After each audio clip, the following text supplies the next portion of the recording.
జల్సాలకు అలవాటు పడిన local gang కేటుగాళ్లు Pushpa cinema తరహాలో ఇనుము లోడెత్తు మామ అన్నట్టుగా ఒక లారీ లోడ్ ఎత్తితే 25 లక్షల నుండి 50 లక్షల సరకు గల్లంతు చేస్తున్నారు.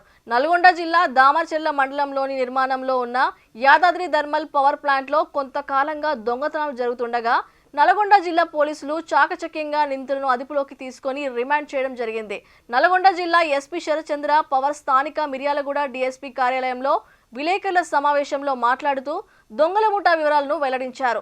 యాదాద్రి థర్మల్ పవర్ ప్లాంట్ పరిసర గ్రామాల్లోని ఉన్నవారు ముఠాగా ఏర్పడిన రాత్రి వేళలో థర్మల్ ప్లాంట్లో కాఫర్ వస్తువులను మిర్యాలగూడలో పాత ఇనుము దుకాణాల్లో అమ్మి సొమ్ము చేసుకున్నట్లు దర్యాప్తులో తేలిందని తెలిపారు.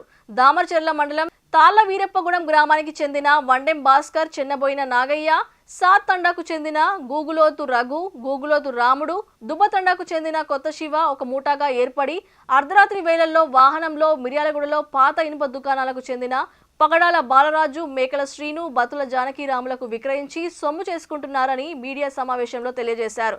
వీరి వద్ద నుంచి 26 లక్షల రూపాయల నగదు, మహేంద్ర క్యాంపర్ వాహనంను స్వాధీనం చేసుకున్నట్లు తెలిపారు. మిర్యాలగూడ డీఎస్పీ రాజశేఖర్ రాజు ఆధ్వర్యంలో Miryalaguda 2 town CI Nagarjuna, rural CI Veerababu, CCS Jitender Reddy, head constable Vishnuvardhan, Giri, Pushpagiri, Wahid Basha, Vadapalli SI Irugu Ravikumar, Miryalaguda 2 town ఎస్ఐలను నల్గొండ జిల్లా ఎస్పీ అభినందించడం జరిగింది. మిర్యాలగూడ 2 టౌన్ పోలీస్ స్టేషన్ వారు 2 డేస్ బ్యాక్ వెహికల్ చెకింగ్ చేస్తుండగా మనకి ఒక ఆటో దొరికింది. ఆ ఆటోలో స్క్రాప్ సామాన్లు, ప్రాపర్టీ సంబంధించిన స్క్రాప్ సామాన్లు అనుమానాస్పదంగా ఉంటే ఇంట్రాగేట్ చేస్తే వాళ్ళు YTPS Yadadri thermal power station తీసుకుని వస్తున్నారని చెప్పేసి చెప్పడం జరిగింది. మనం అక్కడ వెరిఫై చేస్తే కూడా ఇది స్టోలెన్ బాగా మనకి చేసి అది తెలిసిన తర్వాత మన ఇంట్రాగేషన్లో మనం ఎంక్వైరీ చేస్తే దీనికి మేజర్గా లోకల్లో Mekala Seenu son of Sadaya is native of Miryalaguda town. అతను 6 మెంబర్స్ విలేజర్స్, వాడపల్లి చుట్టుపక్కల ఉన్న గ్రామాల విలేజర్స్ ని, వీరపాలె గ్రామం, తాళ్ళ వీరప్పగూడెం గ్రామం, ఇట్లాంటి గ్రామాలకు వెళ్ళి విలేజెస్ ని ఆర్గనైజ్ చేసి ఒక 6 డైలీ డిహెచ్ఏకి సంబంధించిన ఒక డంప్ యార్డ్ ఉంటుంది. అంటే ఆ డంప్ యార్డ్ నుంచి వాచ్మెన్స్ అప్పుడప్పుడు లేనప్పుడు వాళ్ళు పండుకున్నప్పుడు వీళ్ళు ప్లాన్ వేసి అక్కడ నుంచి ఉన్న కాపర్ వైర్ అనేది దొంగతనం చేసిన తర్వాత ముందు ఉన్న ఒక shop Pendem own by Pendem Bhaskar, ఆ షాప్ లో డంప్ చేయడం జరుగుతుంది.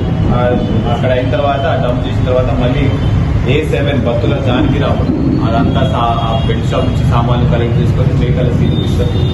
మేకల సీను ఇదంతా కూడా మళ్ళా హైదరాబాద్ లో కన్సల్ట్ షాప్స్ కి అమ్మడం జరుగుతుంది. మన నోటీస్ లో గత కొన్ని కాలం నుంచి వాళ్ళ డీటెయిల్స్ అని చెక్ చేస్తే కూడా లాస్ట్ 14 months నుంచి కూడా ఇది చేస్తున్నారు. డైలీ కాకపోయినా కూడా అట్లీస్ట్ 10 days 15 days ఒకసారి వాళ్ళు మంచిగా ప్రాపర్ గా రికవర్ చేసుకొని మళ్ళీ ఇన్ఫర్మేషన్ బేసిస్ మీద మొత్తం ఇదంతా ఆర్గనైజ్ గా నడిపినారు. అయితే దీంట్లో మనం ఇప్పుడు దాకా 26 lakhs వరకు క్యాష్ రికవర్ చేయడం జరిగింది. అది వీఆర్ ప్రొడ్యూస్ టుడే కోర్టుకి సబ్మిట్ చేస్తాము. అదేవిధంగా 2 మహీంద్రా క్యాంపర్ వెహికల్స్ కూడా మనం రికవర్ చేయడం జరిగింది. దీనికి సంబంధించి ఆల్రెడీ మనకి వాడపల్లిలో ఒకటి 379 డిహెచ్ఏ వాళ్ళు ఇచ్చిన కంప్లైంట్ మీద ఒక కేసు ఆల్రెడీ ఒకటి ఉన్నది. నిన్న మనము మళ్ళీ మిర్యాలగూడ 2 టౌన్ పట్టుకున్నప్పుడు వీ హ్యావ్ రిజిస్టర్ 303 317 బిఎన్ఎస్ కింద కేసు పట్టుకున్నాము. ఇంకోటి మిర్యాలగూడ 1 టౌన్ లో కూడా ఒక 379 కేసులో ముందు ఒకసారి రిలయన్స్ కి సంబంధించిన పోల్స్ అన్ని కూడా దొంగతనం అయితే ఆ దొంగతనాలు కూడా మనం దొంగతనం అయ్యి అది మళ్ళీ స్క్రాప్ సామాన్గా ఉంటే మేకల సీను కొనడం జరిగింది. ఆ కేసులో కూడా కన్ఫెషన్ అయింది. సో మేకల సీను మోస్ట్లీ మనకి మన దగ్గర 3 కేసుల్లో ఇన్వాల్వ్ అయి ఉన్నాడు. అతని వాళ్ళ రిమాండ్ కి పంపడం జరుగుతున్నది. అదేవిధంగా అతని మీద హిస్టరీ షీట్ కూడా మనం డెఫినెట్ గా ఓపెన్ చేస్తాం. సో ఆన్ ద హోల్ ఆధ్వర్యంలో సిసిఎస్ టీమ్ ఇంకా మిర్యాలగూడ 1 టౌన్ 2 టౌన్ ఇన్స్పెక్టర్లు అందరూ కూడా కలిసి ఈ ఆపరేషన్ ఇదంతా వర్కౌట్ చేయడం జరిగింది. I congratulate them all.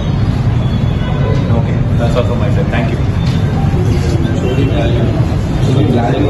Stolen value ఇంకా వర్కౌట్ చేస్తున్నాము. ఇదివరకు అయితే 26 lakhs అయింది.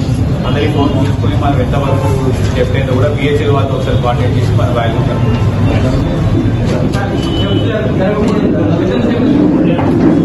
భవిష్యత్తులో డిహెచ్ఎల్ వాళ్ళ సెక్యూరిటీ ఇంక్రీజ్ చేయమని చెప్తాం. అంటే ఓవర్ 14 months అయింది కదా, సో వాళ్ళకు కూడా కొంచెం సెక్యూరిటీ ఇంక్రీజ్ చేసి మేము కొంచెం పెట్రోలింగ్